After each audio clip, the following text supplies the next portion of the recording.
Hello everyone! Nandito na naman po ako. Share ko lang po yung kakulitan ng aking mahal na anak. Ayan, maglalaba ang lola niya habang siya naman ang tagagulo. Tingnan natin kung anong gagawin niya, guys. Pero yan yung makulog nila. Ayan. Oops, nangati ang kamay ng bata.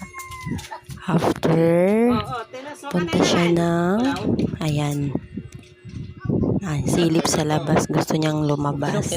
Nahiling na. Pero bawal siyang lumabas pag walang kasama. Kasi nga, sobrang kulit niyan. Sobrang likot. Sara ulit. Sabi niya siguro, ay, hindi ako pwede lumabas. Nakakatuwa din naman.